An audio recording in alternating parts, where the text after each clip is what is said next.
إن ربكم الله الذي خلق السماوات والأرض في 6 أيام ثم استوى على العرش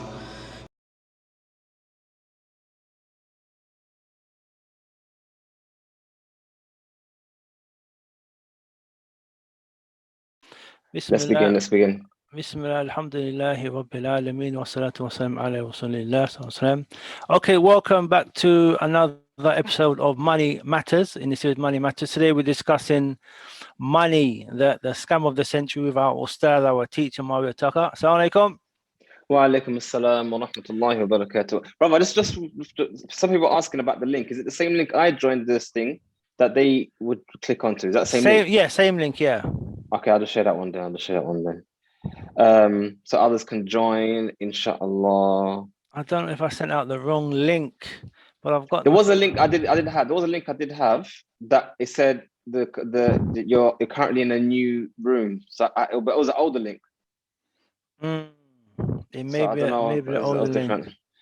Yeah, we've got some guys coming through now. We just hold on a second. Mohammed, let me just put the right link out as well. Here we've got a few people coming in.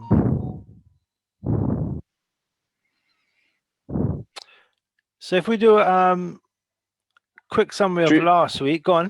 Recap of last week, yeah. Recap last week. I mean, what I think was excellent came back was that you put forward that it's safer to invest in local businesses rather than, like, it's probably low investment, low risk, rather than going for high investment, high risk.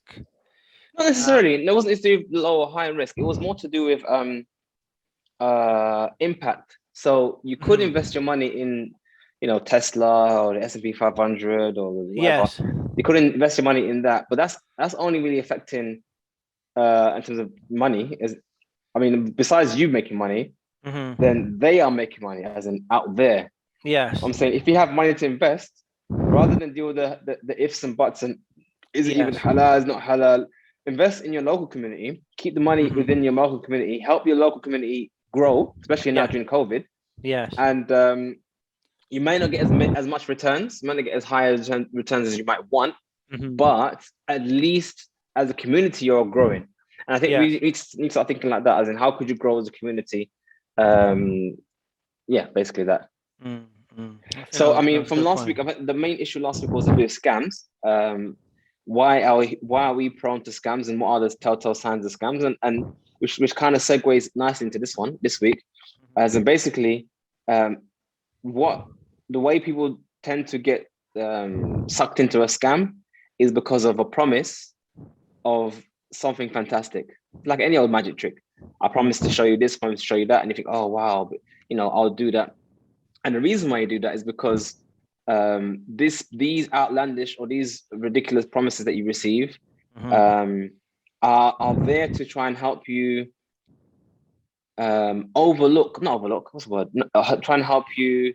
They feed to your greed, you could say. Yeah, but I was thinking the word is suspend your logical reasoning. So normally, if I'm going to promise you like 10% on your investment in a year, then you might scrutinize. Okay, do I need to do it? Is it worth my time? If I say I'm going to give you 10,000% gain in 2 months, then you may think it sounds outlandish, but at the same time, if they can do that, then you know what I mean. And I'm on a winner. Yes. I mean, even if you become almost like a gamble. If I just throw just 20 quid at this, then I could be like a millionaire with just 20 quid. And in that case, that 20 pounds in ratio to what you could be getting becomes more significant, and you outweigh the risks involved, because you're saying basically, if I lose 20 quid. If I win, I'll win huge. Yeah, and that's how you get your foot in the door. And a lot of the scams, they don't scam you outright initially. They try and get you in the door, and then comes the real scam after that.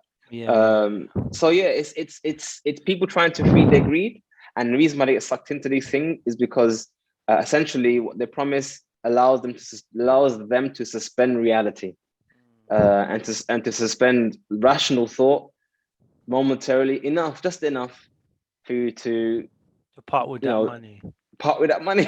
Yeah, it's true. It's true. Allow you to part with that money. And generally speaking, you can have mad returns. I mean, it's not impossible, but generally speaking, risk and reward goes hand in hand. If you increase, if there's increased risk, usually that balances off with increased reward. That's normal. That's normal and natural. Yeah. So that's not a sign of being a scam, but that's just something that's how it is. But yeah, that's basically what we had last week. And I also encourage everyone that you need to understand from an Islamic perspective is that in order to earn cash or earn money, earn income, a halal income anyway as well, you need to conceptually agree and acknowledge that you have to work for it at some level, whether it be educating yourself, whether it be whatever it is, you have to work at some level for it. There's no way you can earn money and do nothing. So anyone who promises you X, Y, Z and don't do nothing, that's where you kind of need to be worrying. Why would I not need to do anything? And how can I just make money by just doing nothing? How does that make sense? But yeah, that was just the muqaddimah. Okay, that leads us nicely to money being the scam of the century. Is this a scam that we actually can't avoid? The fact that our daily use of money or the origin of money is actually based on a scam, and it's something which we cannot avoid. So that leads us nicely to this week's topic, money being the scam of the century. So I'll leave it to you, Sheikh. So the question now is, what is meant by that? I mean, is it just a clickbait title, hyperbole, just to get people excited and think, oh, what's he talking about? I guess so. It is kind of, but it isn't as well at the same time. As in, it does sound a bit outrageous. I mean, how could money be a scam? But let's set the scene. Let's set the scene. Historically, from the time of Adam alayhi salam to now, money has had a certain characteristic which kind of has been consistent up until very recently.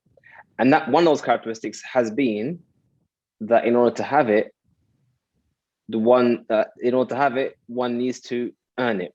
I don't mean you did a job and then someone paid you for it. No, I mean literally the formation of that unit, the formation of those coins, shells, whatever the case may be. That money came into existence fundamentally through hard work, through labor. So, I mean, going back to the past, shells, beads, teeth of animals, eggshells, whatever. These things, someone had to go out and look for these shells because it wasn't something that it could be just found easily. Someone actually had to go out and look for these shells, and then they had to. You chose to use those to transact. Now, these items would not have been used as currency or as money or as a medium of exchange if literally, as you walk out your house, they were everywhere, all over the place. Because then who would use something as readily available to everyone just by looking around? You just pick up the floor. Who would use that as a medium of exchange? That doesn't make no sense. Because effectively, there's no reason why you can't just pick up another thing and say, yeah, here you go. I'm going to pay you this sand that is picked up the ground for your chickens that you spent a whole year rearing and hatching and feeding and whatnot. It makes no sense. So there has to be some kind of rarity involved in currencies, whatever it may be, or money, whatever it may be. So initially, before mankind had the skill to fashion and form coins and whatnot and manipulate metals, we use things like beads, eggshells, seashells. Seashells is a classic one. Unless you live on the seashore. But seashells are a classic one. So you go there, travel all the way 5 days down the road, go to the shore, pick up these rare shells that you can't find, and then you bring them back, and now you got these rare things that, to get that same thing, you're gonna have to travel 2 days out of the road, go over down the valley, up the thing, the ravine, somehow survive the lion attacks and the elephant stampeding, and it costs. And then obviously at some point when mankind's knowledge of wielding fire developed to the level where we can now smelt and melt metals and cast images and that kind of stuff, then the use of metals that we just find now was able to be purified, fashioned, formed, and more importantly, this is the key part, this is the key innovation here, more importantly, standardized units based on weight or whatever the case may be. So that's essentially what money does. Money allows you to standardize and unitize work. So I work for a whole day, and I would say this whole day's worth of work would cost me maybe 5 shells, i.e. 5 units of this thing. That's basically what money is. It's made to unitize work and then exchange those units for what you want. And that eventually led to gold and silver being used, mainly silver, so they say, because silver is generally the cheaper version to use. Gold is quite expensive. Transacting, I mean, one piece of gold was I mean, just as an example, during the time of the Messenger of Allah, sallallahu alaihi wasallam, a silver coin was about 3 grams, and 10 of those coins was 1 gold coin. So transacting in those smaller coins is easier.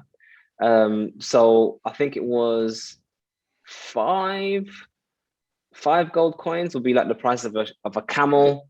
1 gold coin, you can get 2 sheep, maybe 1 sheep. So a whole sheep for 1 gold coin, which makes it kind of useless to use if I want to buy like a bag of rice or, you know, something small like a cup. I can't use a big piece of gold coin for 1 cup. So that's where the smaller units, the silver was more commonly used. Yeah, so that was how mankind existed for a while, until the latest tech came about in China, where we had paper, and paper was used as a analog or analog or a certificate of ownership of a gold piece or silver piece. Why would you do that, brother? Again, innovation. What were the problems that we were suffering from before, and how did this paper solve the problem? Problem number 1, metals are heavy. Problem number 2, the units, they're hard to standardize. If I want to change the units, I have to recast all these gold or silver coins. Whereas with paper, I just changed the number on it. I was written on the paper, the ink. So unitizing, standardizing, the weight is a big issue, because transporting, I'm going from one city to another city. Imagine a piece of paper and written on it, 10,000 dinar. 1 piece of paper, 10,000 dinar. Whereas normally 10,000 dinar, what would that be? Let's have a look. So if I was to say 10,000 dinar, that would be 10,000 times 4.25. That would have been divided by 1,000.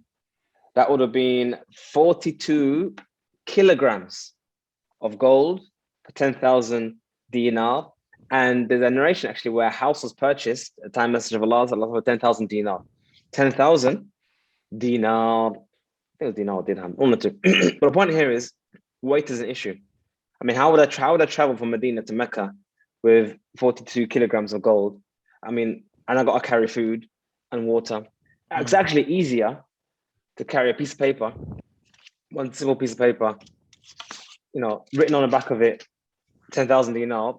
And as long as you're willing to accept that as a representation of where you can collect that gold, then great. So that was the latest tech at the time, paper. But there was what's called counterparty risk. Yeah, there was what's called counterparty risk, whereby I now need to trust the issuer of that paper that that there actually is gold behind this piece of paper, because this paper is supposed to represent something. It's supposed to say, look, this is representing X, Y, Z. So I need to make sure that this thing is actually there. And often in history, the temptation to just thief is just too much.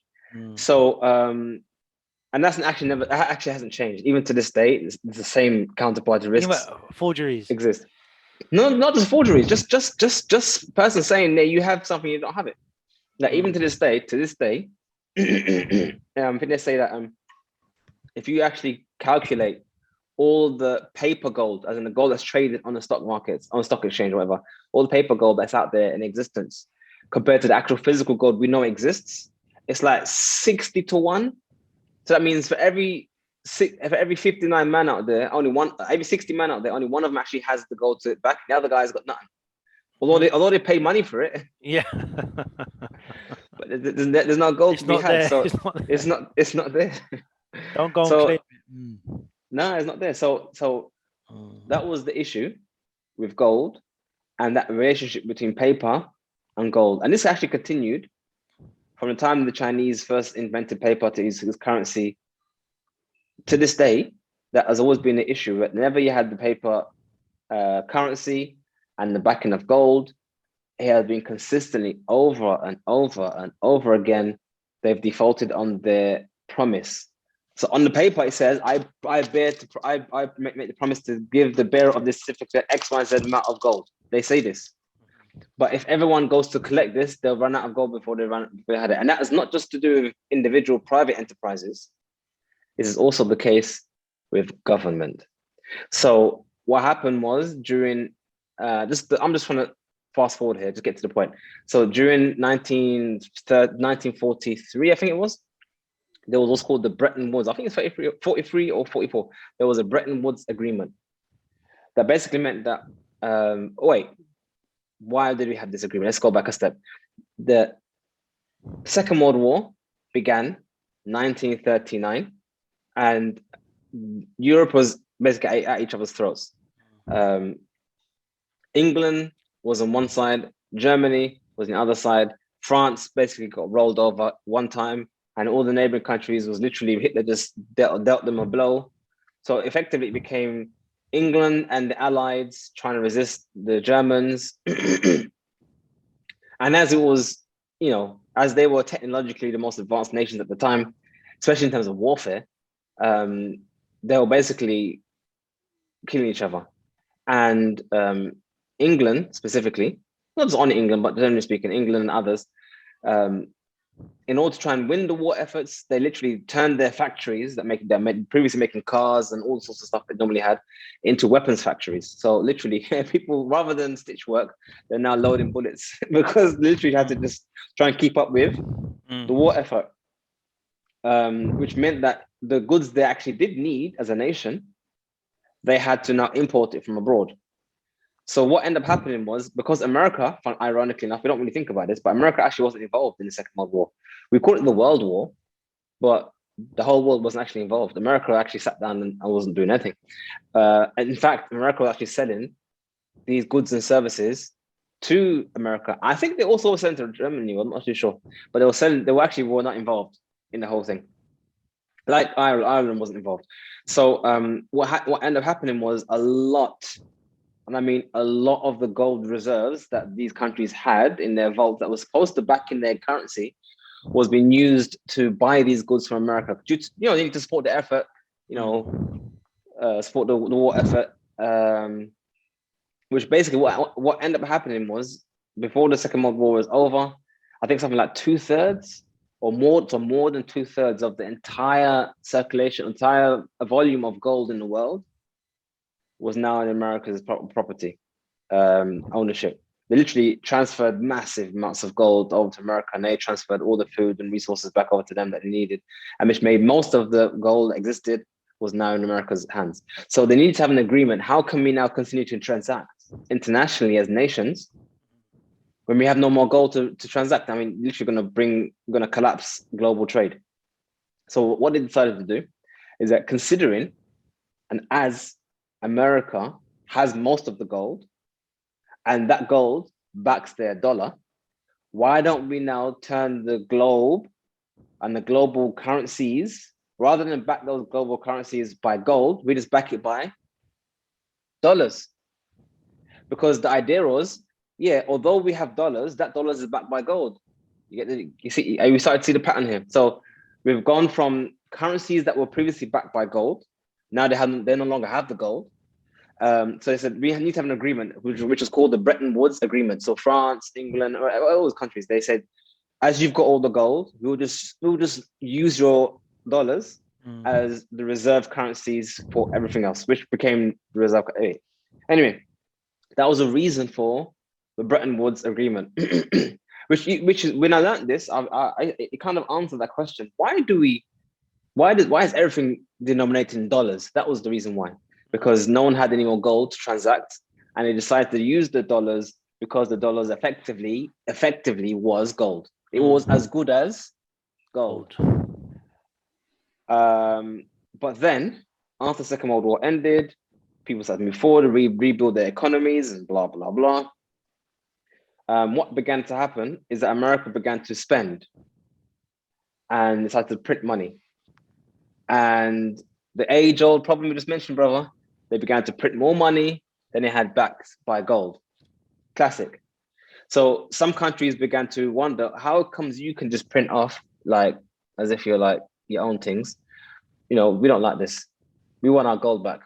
So the first country to start demanding their gold back, as when I say demand their gold back, I mean that they have dollars, which is supposed to represent gold.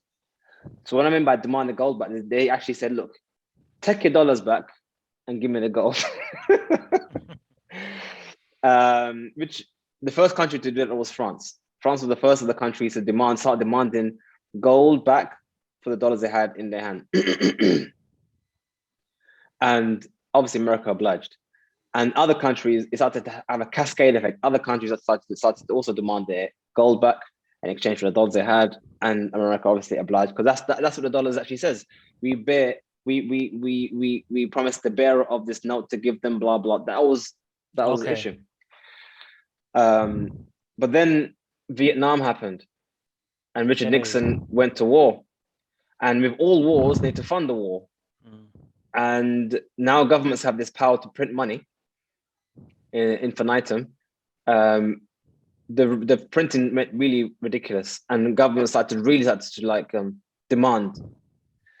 And Richard Nixon realized, as I'm sure others knew about it, but he realized that, look, if we keep on giving back these guys their gold, at some point we're going to realize that we've got no gold, and they're still going to come to us for the gold, isn't it?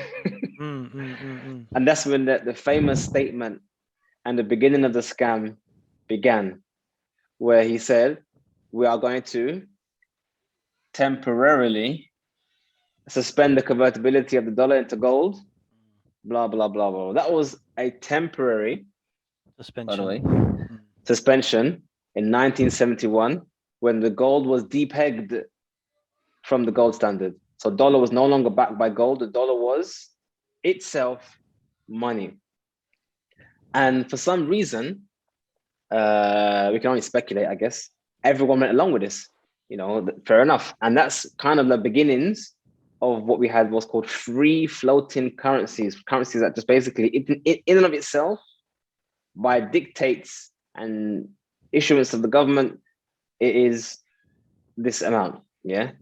So some may think this is where the scam begins, and unfortunately it isn't. I mean, it is where it begins, but I haven't actually explained the scam yet. As I explained the beginnings of the scam, some may assume, okay, essentially, Ma, what you're saying is that the money we have is not backed by anything. We know this already. I mean, we all know this already. What they don't realize is the mechanism behind money printing and money itself and how it came into existence. So now, after that long introduction, which actually felt like the actual, let's now get into the nitty gritty. Yes. Okay. So when governments want more, so first fallacy. Let's ask some questions here. When you pay taxes, what happens to those taxes, brother Ismail? What do you reckon? What do you reckon happens to those taxes? Those taxes are there to pay debts. Our taxes are going to pay debts. Perfect. So the way it works is that governments, some people think that taxes are there to build roads, NHS, social benefits for people who need to get benefits, and blah, blah, blah. But if you think about that realistically, that would mean that the government can't do those things until we pay the taxes. And if we don't pay the taxes, then they can't do those things. But I'm sure we all recognize that we never really go to the hospital and said, oh, I need to be served. I need to be seen. And they say, oh, sorry, we can't yet because we're still waiting for the taxes to be paid. Nobody's waiting for your taxes to be paid for things to function. And a country couldn't function that way. Otherwise, they really get Machiavellian on you and they really get medieval on you and come chopping fingers off. So the way governments actually work is that they first issue debt. So what they want to pay for, the roads, the hospitals, they come through government issued bonds. And bond is just a fancy way of saying a debt. That's what it is. When we go to the bank, we get a loan. We call it a loan. When the governments get a loan, we call it a bond. You see? Okay. It's you know, it reminds me of immigrants and expats. Yes. Same thing, man. Same thing. But one is more prestigious, and the other one is like these immigrants. No, they're expats, isn't it? Why not call it expats? So so basically, they issue bonds, and what happens with these bonds? So the government will say, look, we promise to pay the holder of these bonds X amount of interest per month, year, whatever, if you buy these bonds from us. So you give us funds, and we'll give you this piece of paper, and we will pay you back the money with interest in the future. Now, this isn't where the money is issued. That's just where that's where the government receives the money from whoever buys the bonds. You could buy a bond, banks can buy bonds, companies can buy bonds, countries can even buy bonds, as in one of the biggest holders of US bonds, actually China, ironically enough. Trillions of dollars of bonds is held by China. But when it comes to the issuance of new money into circulation, that comes through central banks. And it's a bit of a legal loophole, gymnastics they have to do. Basically, central banks are supposed to be independent organizations, as in a private organization. Are they private? They're not government. Is there a government? No. They're all private enterprises. So the Bank of England, the Federal Reserve, all these central banks are actually owned privately by individuals. And what that means is we don't have any rights to know what happens and what they do behind closed doors. There's nothing obliging them to do anything or say anything or inform us of anything of what goes on, because they are a private entity, just like any private company. They're private. So when it comes to the difference between the central bank, or what the central bank does, is that they, number one, regulate interest rates, but number two, more importantly for our discussion here about the scam, is that they issue freshly printed, never existed before, money. So essentially, if a government wants to raise £100, for example, they would issue a bond of £100. That bond would be, the way it works, that bond would be purchased by a normal high street bank, who will then sell that bond onto a central bank. And that central bank will give this new bank the £100, which came out of nothing. And essentially, this bank right here in the middle has just made profit on nothing. Listen carefully. It sounds ridiculous, but that is actually how it works. So the government would issue a bond, £100. A bank would go and give them £100 and get this bond. Then they would sell this bond immediately to the central bank for a profit, and such central bank will give them this newly printed, new freshly made money. So this bank in the middle has actually made money on this debt immediately, just like this. And the central bank now has this bond, and effectively now the government owns the central bank £100 plus interest. Now, again, just tie your head around this for a second. The Messenger of Allah sallallahu alaihi wasallam said that the Murabi, the one who takes interest, is waging war with Allah and His Messenger. And what they were referring to was a person who has a debt, so a person who has money, and they give that money to someone and want that money back plus interest. The central bank, however, are not even lending money that exists. And they're making money off of money just printed. Just let that absorb a minute. The central bank has zero money. Zero on this balance sheet, nothing there. And they're now going to issue newly created money out of nothing and get interest on this newly created money out of nothing. That is the biggest. That's insane. If you think about it, they literally have legal permission to make money out of nothing. And so back to so let's take a step back. So when we refer to things like the national debt, especially during COVID, we heard about the COVID and the bank and the government had to get all this money to pay furlough and grants and that kind of stuff. When they issue all this money that comes from the central banks, debt. Oh, it's cutting out a bit. In debt, can you hear me? Yeah, go on. It's okay now. So the nation is now in debt to the central banks for money that never existed before, that they never had. And now we have to work day in and day out and get taxed a certain amount of our income to pay this interest to the central banks. All of this is only, listen carefully, if that part of the scam wasn't bad enough, that is only what's called M1 money. M1 money. That's just the first layer that comes out. Now they're in circulation, and now people have it. So now the money's out in circulation. The central banks have printed it, and then they put it into circulation. And remember, this money never existed until the debt was issued. That's the first thing people need to realize. The money came after the debt. The debt was issued, and then the money came after that. Now this new money comes into circulation, and whoever receives it deposits it into the bank. Because that's what we do. We've been programmed from a young age. Don't put your money in the safety deposit box. Don't put your money in a safe. Put your money in the bank. Now, once you deposit your money in the bank now has the high street bank or something.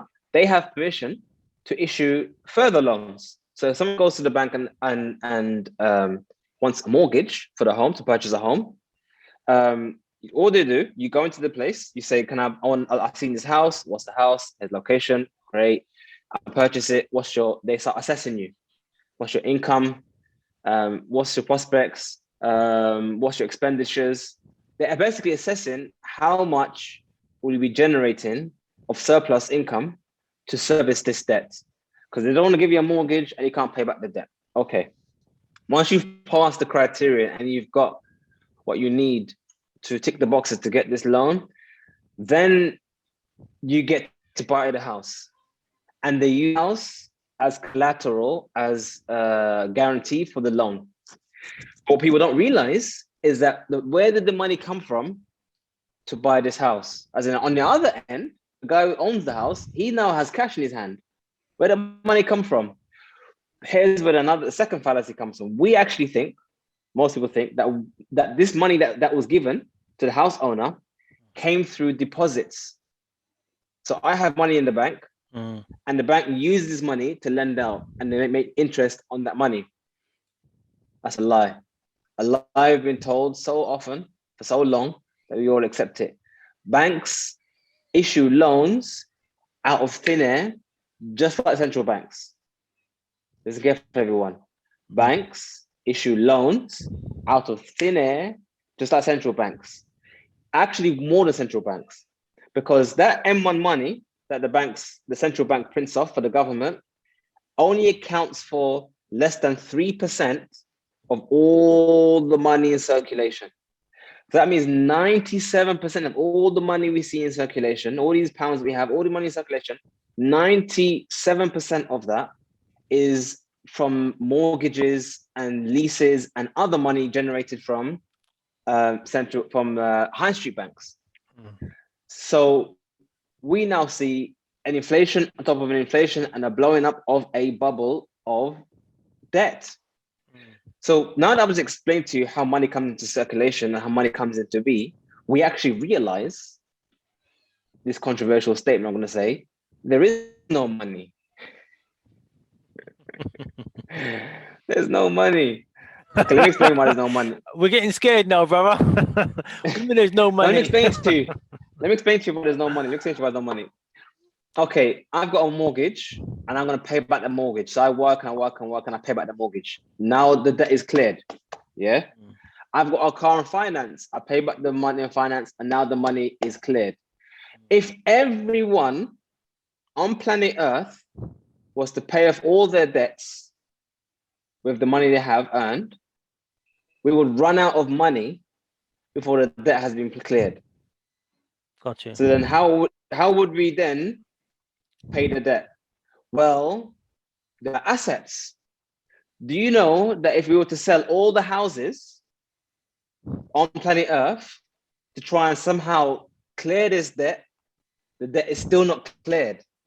This is how insane our current system is. And the reason why it's so insane is because effectively, look at this, we have a weird equation. I mean, if I've got a pencil, I'm gonna use this envelope here, yeah? I don't know if you can see this. So I'm gonna draw a line. So here we have a line, yeah? Yeah, cool. And I'm gonna put on that line, 0. So when I take a loan now, from nothing sprouts my £10 note. But on the bank's balance sheet, they now have minus £10. You can see that? Yes. So literally from nothing has come my £10, which I think I have. But on the balance sheet of the banks, they have minus £10. Obviously, minus 10 and plus 10 gives you back to 0, isn't it? Yes. Yes. But the bank never gave me that money, that loan for nothing. They gave me that loan for, let's just say, 4% interest. So where's that 4% coming from if there's nothing? So effectively, the way the system works is that, and this sounds really bad to say it, especially when you say it out loud and you actually internalize what's actually happening. Effectively, we have all become, without realizing it, economic slaves to the banks, whereby all of our efforts, working, earning money, is actually to just service a debt. All the money channels upwards to the banks. Because think of it this way, if we just tried to settle the debt, if we just tried to pay off the loan, we would run out of all money before we could pay the loan. That means you can work day in and day out, every day, and you would effectively become a debt slave. Now, the best way to understand this is to externalize. Let's externalize it for a second. Let's externalize the problem for a second. We all know that there are many African countries who are basically become colonies via the debts. We know for a fact that Western countries have gone in, swooped in, given them loans to help develop their country, but put such a high interest rate that effectively all the GDP, all the income that they're earning as a nation basically goes to pay off the debt. But the debt's so high that it's actually more than what they can pay off. So basically it's a perpetual thing whereby no matter how much they work, they're not getting any closer to paying off the debt. Now scale it down to me and you. Now, yeah, individually, me and you, we might not have any debt, but we're talking about on a national level, on a nation state level. America, as an example, we all like to give America as an example because essentially all economy kind of revolves around the dollar. It is what it is. America had this time last year, $25 trillion of national debt. This is debt that the whole of an American nation is owed to the central banks of America. Then COVID happened. They went from 25 trillion out to 27 trillion. And now they just printed off another 1.9 trillion just the other day. And Joe Biden's talking about printing another 3 trillion. So it's only getting larger and larger and larger and larger. And the joke is, or not the joke, it's not even funny. The sad reality is governments perpetually take out more and more debt on your name, on our name. Hence why we have to pay taxes, because effectively, when they come knocking on our door, asking for the taxman can't ask for their pound of flesh. It's not because they're oppressing you. Think of it this way. I mean, look at the psychology. They're not oppressing you. They're not stealing money from you. Actually, they're taking the down payment on the debt that you owe the central banks. Wait. Why do I owe central bank? I ain't spoke no central bank. No. But we took out the loan on your behalf. Yeah, you know how it worked. Remember that furlough you got the other day? Remember the furlough? Remember the grant you received the other day? Remember that? The nice roads you have, the hospitals that you have, the nice roads you have, the war that we did for you, the war we do, all these stuff. We did it for you, my friend. We did it for you. It's for you, and that is the unfortunate reality of the scam. That effectively, down to the level of the money we have in our hands, is actually just a mechanism to perpetuate debt. It's a mechanism that comes into existence through loans. That's why I find it really insulting and humiliating for the Muslimin when you have individuals say that we have a Sharia compliant loan. Are you joking me? All you've done is you've repackaged an already existing oppressive system, you've added a Sharia stamp onto it, and you just now roped in Muslims into your scam. Every time you think about getting a house through this mortgage and that mortgage and this and that and the other, and getting cars on a hire purchase and student loans and all this kind of stuff, all we're doing really is finding ways and avenues to rope Muslims into the scam. And that's the unfortunate reality that we have right now. I'm not making this stuff up, by the way. I know it sounds really horrific. It sounds something like some kind of dystopian, like something you find only in the movies. But it actually is what it is. It actually is how it functions. And I don't like to bring this information to people to think, I mean, you could bring the knowledge to the people, but you have to give them an exit or a way out of it or some kind of solution, because otherwise you just left them thinking, oh my days. I mean, there are ways out of it, which we'll discuss in future videos. But I just want to just lay out the scam to you, how it works. And we haven't even spoken about pension schemes, which is another scam, which I'm not going to get into it. That's another thing altogether. But essentially, just take it from me, from what we just described here, If you don't believe me, if what I've said is true, we are part of one of the biggest scams on an international level that we've probably ever seen in the history of mankind. In the past, nations were determined by the actual wealth they actually had in their hands. Whereas now we are determined by how much debt you are able to have on your balance sheet. And that's why you find this same psychology, which is at the top, has trickled down to us. And it wouldn't be, of course it would. Think about it. If this is how it works up there, why would it not work down here? I mean, the governments would encourage you to do the same. It's the same kind of situation. It trickles down. And one last point, and I'll conclude here, because it's something I just thought about just the other day, actually.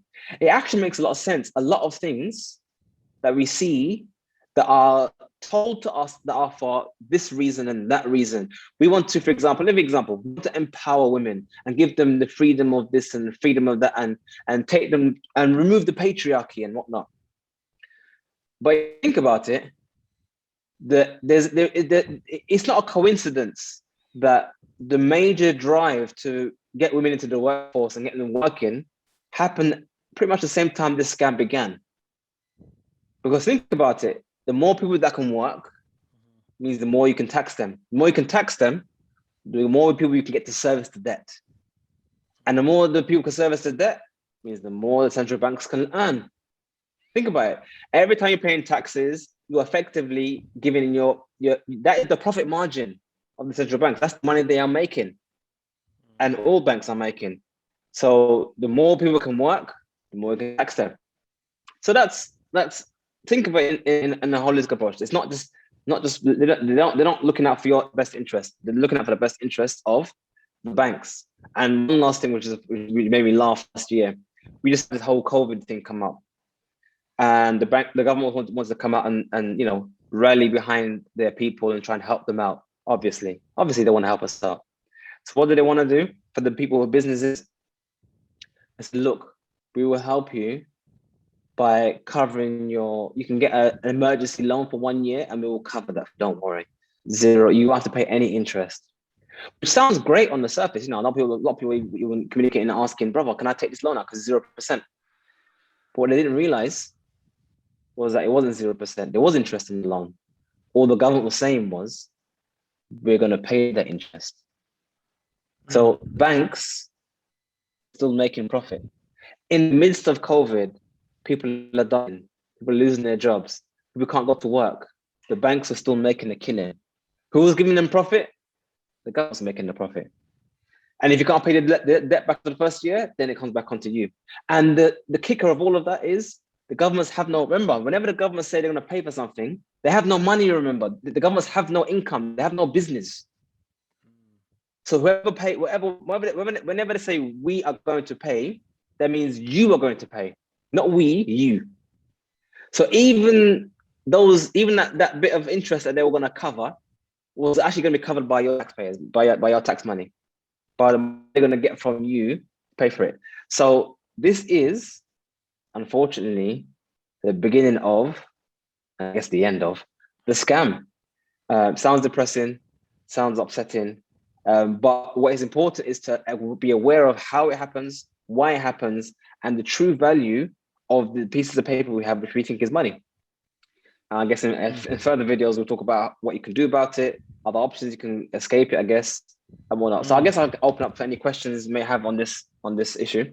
Yeah, my immediate question is, can this bubble burst? Meaning, I think our debt is something like 10 or 15 or 20 trillion in the UK. It's pretty big. Can the central banks keep printing money if we keep giving bonds with a promise to pay? Like, are they scared of the national debt, or are they just saying, well, we'll just keep printing money, I'll just keep giving you bonds and keep everyone happy in this bubble? Like, where is the end game? Well, there are definitely, it's funny you mentioned that, there are some people who are saying, they actually say as a kind of like a response to this, they say, well, as long as the debt is owed to ourselves, then it's not really a debt. That's how they kind of rationalize it. So yeah, it is a debt which is owed, but it's owed to ourselves, so it's not really a debt. So yes, you can keep on printing, and you can't keep on inflating the bubble. You can't keep on going on and on and on. But just to highlight the scam, by the way, because I've said to many people, this is a Ponzi scheme. Why is it a Ponzi scheme? Because remember, the debt, every time the government issues new bonds, the money that they get from those new bonds goes to pay off older bonds, which means that they have to issue more debt to pay off the older debts. So the debt is getting larger and larger and larger, but exponentially, not like a straight line, more like a curve which kind of goes up like this. So like all Ponzi schemes, the first guy comes in, and now you need 2 guys to cover that one. Then those 2 come in, now you need 4 guys to cover that one. And then those 4 come in, they need 16 to cover that one, and it exponentially increases like this. So at some point, will it ever burst? How can it burst? The burst can happen when people lose confidence in this money. When people start to realize, wait, this is a scam. This is how it will burst. When people start losing confidence in the bonds you have, losing confidence in your ability to pay it back, and so on and so forth. And it has actually happened in certain nations. So for example, Argentina, I think last year, literally issued bankruptcy. I mean, could you imagine a country, not a government? I mean, that meant that the central bank no longer wanted to print money for Argentina, or they said that your bonds are No. So what it is that basically we have to also factor in the issue of inflation. Just because you printed money doesn't mean that money is out there and it's great. Just the mere fact of printing money causes the price of goods to go up, which means that you need to print even more money than before, just so you can buy the same things you could have bought last time, which is why inflation actually happens. So at some point, inflation will get to a point where it becomes ridiculous, like happened in Zimbabwe. Yes. Zimbabwe, they actually had a $1 trillion note. $1 trillion. One note was $1 trillion. That's how ridiculous it got in Zimbabwe. So, I mean, where it will end, how far it can go. I mean, many people are surprised as far as it is. They thought it would have ended in 2008. But 2008, we had an economic crash, was like the beginnings of what could happen, what the system failing. It just so happens that the governments bailed out the banks, which kept the wheel moving. But since they did, I'm saying we bailed out the banks. Yes, that's no. what So there was bailed out the banks with taxpayers' money, yes. But since that happened, they've changed the system slightly, whereby now rather than bailing out the banks, what they're moving now towards is bailing in the banks. So what they're trying to say now is that, generally speaking, whoever has money in the bank, before the government even gets involved in helping the bank out, the depositors, their money will be the first money that the banks get to help them out.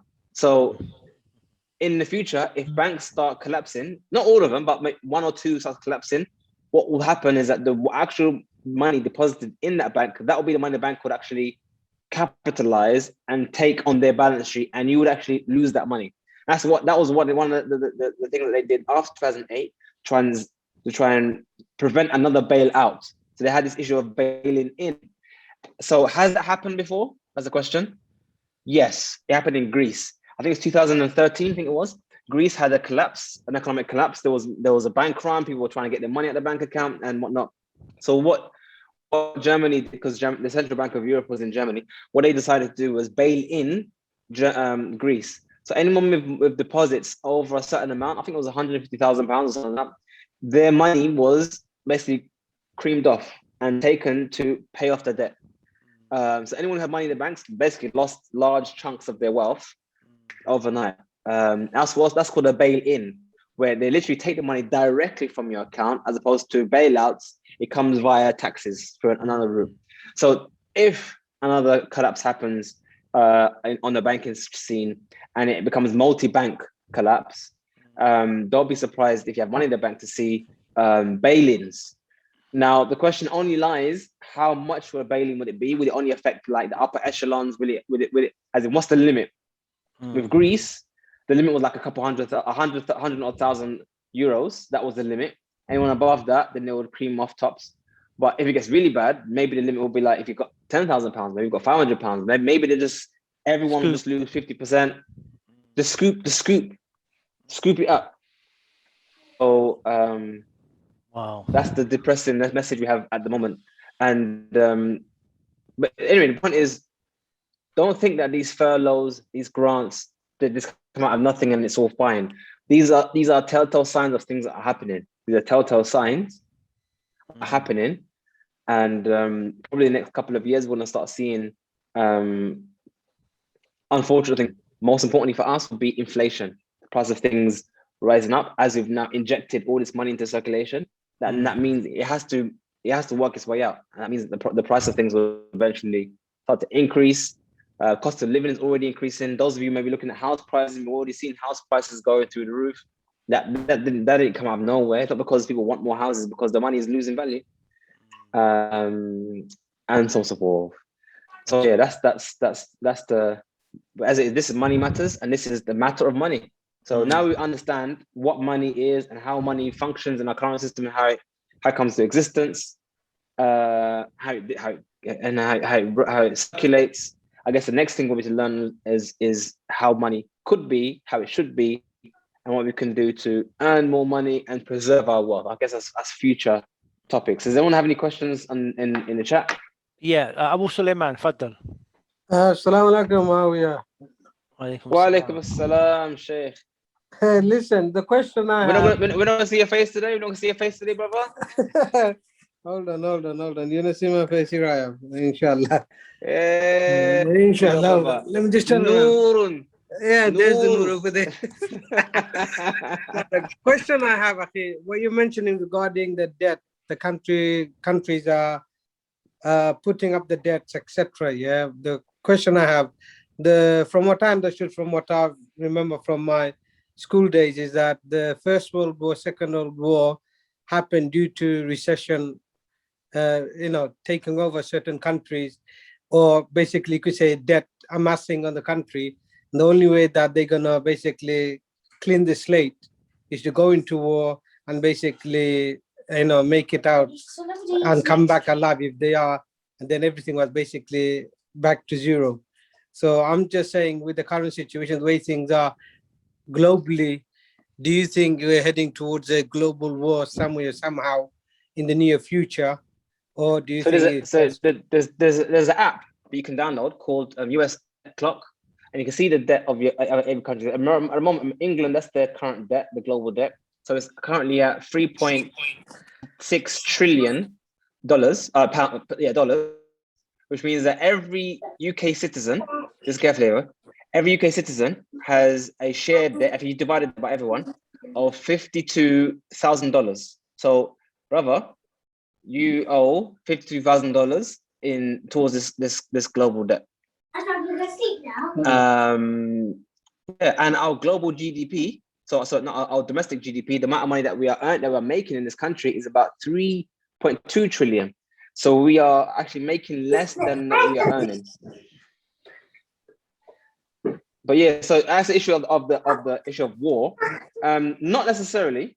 Generally speaking, war makes things worse. I mean, ironically enough, part of the reason why America has fallen to a massive amount of debt is actually because of the wars that they were going into. So them going into Iraq, ironically, Iraq is one of the reasons why America is in such debt.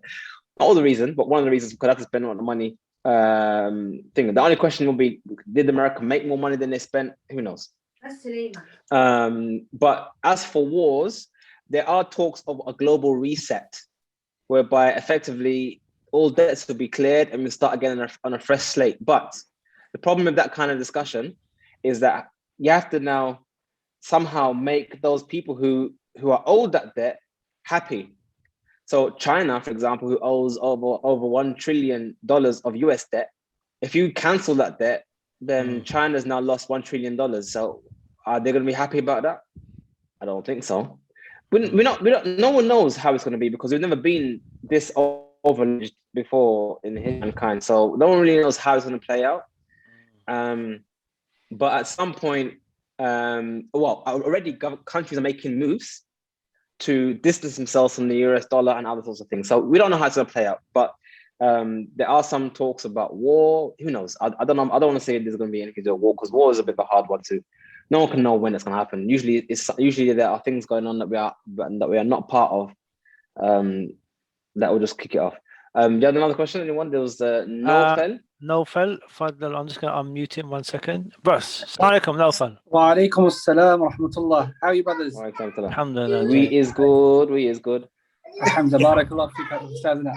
Amira. Sorry, I've just got a question, inshallah. It's just I was meant to ask it last week, but I didn't get around to it. Mm-hmm. As I know, you're involved in Bitcoin, mashallah, tabarakallah. Mm-hmm. But I was wondering, in terms of investing in cryptocurrency, one is, do you have any particular advice in terms of what to actually do prior to investing in Bitcoin? And then two, in terms of platforms, before I go into the platforms, which Bitcoin or cryptocurrency would you say is the best one to invest in at the moment? And then three, which platform would you recommend in terms of actually going about investing in a particular cryptocurrency? What was the first one again? The first one. Yeah, because as you mentioned the second one, I kind of deleted the first one from memory. I'm like a computer with a little bit of memory. Once you add new bit of data, it has to delete the old data. Go on.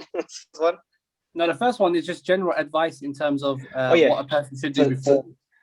So general advice for anyone is to educate yourself and do nothing until you've done that. That's why we put a lot of effort into developing a website which has videos and material to help people understand and why it's important, as I feel so. And if you agree, then that's a good reason to invest. But I would never advise anyone to buy any Bitcoin until they found those reasons that makes it interesting to them. If it's just a case of, Bitcoin's going up, I want to get some, that's not a good enough reason. Anything could go up temporarily. There needs to be a reason for you why it's a good reason to allocate your capital. That's the first thing. Second thing, I would adjust the language. I'm not use the word invest, because Bitcoin is not a commodity, or it's not a stock where you invest in. Bitcoin is money. So think of it like a person in Bangladesh or a person in Nigeria. Would you hold your Naira or your Dhaka, or would you hold US dollars if you got loads of it? Now, normally, anyone who's got loads of cash, they wouldn't be holding their local currency, because they already know that the local currency is losing money on a daily basis. I mean, we just heard this week already, Turkey losing 15% 14% in overnight. It's literally overnight. I actually saw it on my phone. I was watching. I was like, what the heck happened to Turkey? Overnight, it just 14% was just creamed off of everyone's purchasing power. So if you're in Turkey, you'll be a maniac to hold Turkish lira if you've got loads of it.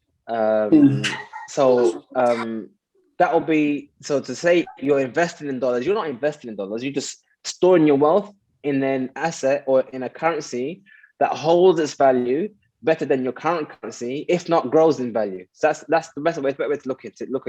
All right. And then as for the other questions, you can get those answers on the website because I covered all those already. I don't want to take up too much people's time on that. But like I said, I would advise you never to go near Bitcoin until you have a good reason to do so. Because what's going to happen is if you do and you buy and you have no idea what you're doing, at some point you're going to sell. Most likely when you're at a loss because you have no idea what you're doing. So educate yourself. Sorry to cut you in. Are we dealing with Bitcoin in the last episode? Last episode we got to talk about Bitcoin, specifically. Yeah. Excellent. Any other questions? ZZ. Go to ZZ. Let me just unmute ZZ. 1 second. Assalamu alaikum, ZZ. My question is that does the Muslim countries function like the same way as the Western countries? Like unfortunately, brother, every country except maybe a minor few, and I'm only saying that just because I don't want to be objected to. Oh, brother, there is a country doesn't. No, most countries, if not all countries, have the exact same function. They have a central bank that issues currency, that buys up government bonds. That's essentially how it works, including Saudi Arabia, ironically. Now, why? I don't know. But generally speaking, that's how it works. I guess that's how governments receive money. Now, you can actually issue money as a government without a central bank, and that's usually called a treasury note. So that's basically money that is not treasury note. As money is issued by the treasury itself. So America, for example, actually let me give you the actual stats because I have it on my phone. So America has it's a funny stat. Let me try and find it. Trade balance, private sector, union. So there's actually an amount of money that was printed by the government and not central banks. So it's actually non-debt money. Non-debt money. It does exist, but it's something like less than. So there we go. So central bank assets, M2 money. Here we go. So the amount of central bank money that apparently is printed is something like $19 trillion. Yeah, that's all debt money. And the amount of money that is non-printed, I think is the base money. What is it? This one? What is the other one? It's in the millions basically. We've got debt money in the trillions, but the money is actually printed. It was actually printed at the time of Abraham Lincoln. Is actually in the millions. So it's a tiny fraction, and it's still fake money. It's still money that was printed on nothing, but it's not based on debt. There's no debt on that money. There's no debt to issue that money. So how other banks, other companies, other countries, they do function that way. What's ironic, I'm going to give you another information. What's ironic is that a lot of countries, poorer countries, I'm not sure if Muslim countries themselves are engaged in this, but I know China and India specifically are engaged in this, which kind of flies in the eye of those who say that governments back your money and they support your currency. That's rubbish. So what they actually do is they deliberately inflate their money. So China actually deliberately makes their currency worth less. Deliberately. China deliberately makes the currency worth less. So if they find a currency, for example, China makes everything. Everything's made in China. So effectively, they should be getting more and more rich. But as time has gone on, the yuan is actually going down in value. Why? Because the Chinese are deliberately deflating the currency.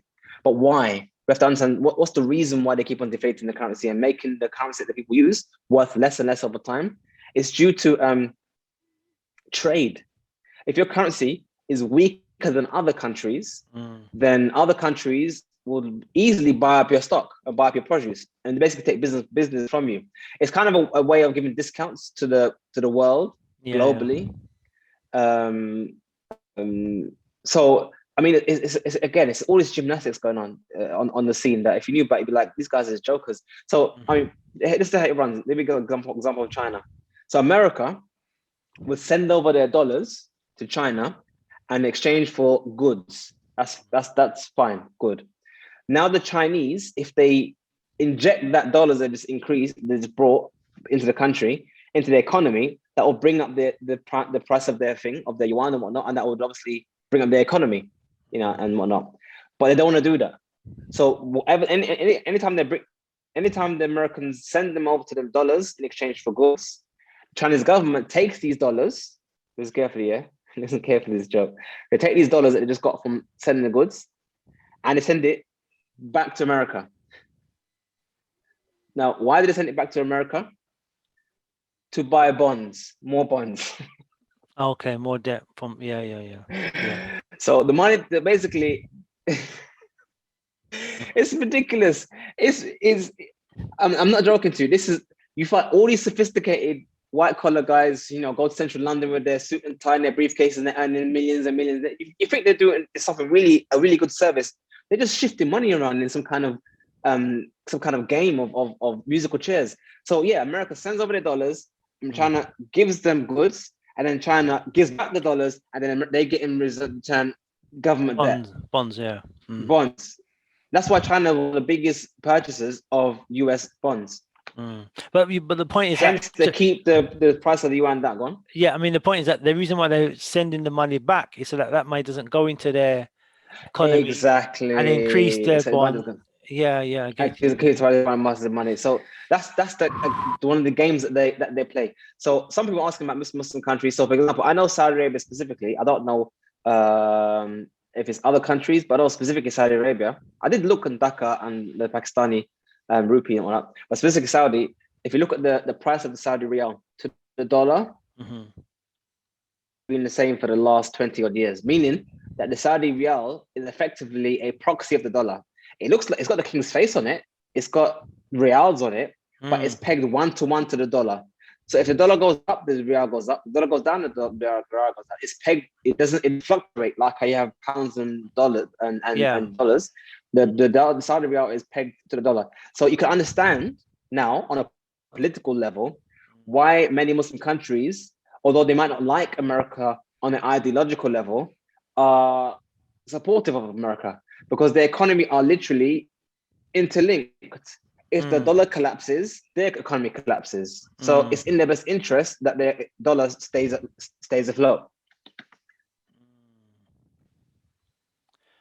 We're in a mess, bro. Ikhwan, we're in a mess. We're in a mess. And it's not surprising why many Muslim countries have said, I think out of all the 6 countries that have said Bitcoin is forbidden, I think something like 5 of them are Muslim countries: Algeria, Morocco, Bangladesh, Pakistan. Up to a point, they recently changed. They took that back. Now they're mining Bitcoin.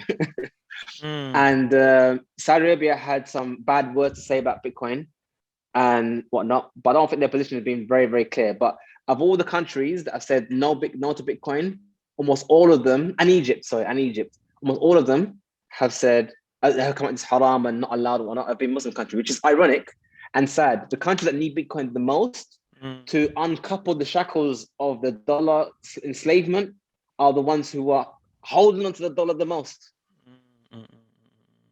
Except Pakistan, alhamdulillah. May Allah bless Imran Khan and aid him and support him in dealing with these things in Pakistan, because he's the only one so far who he actually said on TV to the Pakistani people to go out and start mining Bitcoin and bring that Bitcoin into the country to help balance out the potential issues that may come with their currencies. And it actually institutionalized mining in certain provinces. The government actually put money into mining Bitcoin in a certain province. So he's making moves. Iran's making moves. That's obvious why Iran did that, because Iran were already shut out. So Iran already found their avenue out of the sanctions through mining. So that's the reason why Iran got involved. But yeah. I mean, the global system, are you saying that it's controlled by these central banks, and these central banks can manipulate your currency externally? Can they manipulate your currency? Yes, 100%. There's a 100% bank cartel. They call it bank cartel. Not only do they manipulate prices and control our money, they also manipulate the price of gold and silver. So, for example, I'm not going to go to this now. Maybe another discussion. But another one. Yeah. The price of gold and silver is deliberately kept down through something called naked shorting. And the reason why they keep it down is because if gold and silver starts to actually get to the price it should be, then people will start moving their money out of their currencies into the pound, into the gold and silver. So that they actually keep it down artificially. Yeah. So people stay in their currencies. Yeah, it's a known thing. That they are doing this stuff on the international level, and they're all interconnected. So in 2008, when the Lehman Brothers Bank collapsed, that was the beginning of the collapse. That within one night, it shed shockwaves across the world, where banks across the world were beginning to collapse. Not just in America. That sent a shockwave to Thailand, to Russia. It was an international thing overnight because they're all intertwined. They're all interlinked. So they had to keep it close, otherwise everyone would think it's a system. Anyway, shall I make dua, inshallah, Allah will remove these banks from us and their evil. And we can see why the Messenger of Allah has spent a lot of effort rooting out interest and demonetizing loans. So that's one thing that if you want to give a loan, it's discouraged in the first place. But if you do it, it's demonetized. You can't make a business out of a loan, because this is what we would see will happen. Any other questions, or are you guys all depressed and upset now? No, I think we'll have to call it a day. Malcolm is in now, but Marwan, for a very informative look into the issue of money. We have 2 more series to go, 2 more episodes to go in this series of Money Matters. I think the next one is to do with mortgages, finance and loan. Yeah, mortgage, finance, pensions, the matrix scam. So basically, this is now talking about. So we talk about an upper level scam, which is basically money itself and how money is managed and banked. Now we need to go to the next level, which is to do with pension schemes and mortgages, all the rest of it, and how it's all interwoven with each other, and how effectively we are, unfortunately, sometimes are partaking in these things. But we need to not do it. There you go. Brother, Jazakallah khair for your time, your informative, detailed explanation. It's been really, really, really good. So inshallah, we'll see everyone next week, same time, 5 o'clock. We'll be discussing about finance, pensions and loans. Inshallah, we see you again there. Once again, Jazakallah khair, Mario, taka for your time. Inshallah, we see you again next week. Assalamu alaikum wa rahmatullahi wa barakatuh. Wa alaikum salam. Wa alaikum salam wa rahmatullahi wa barakatuh.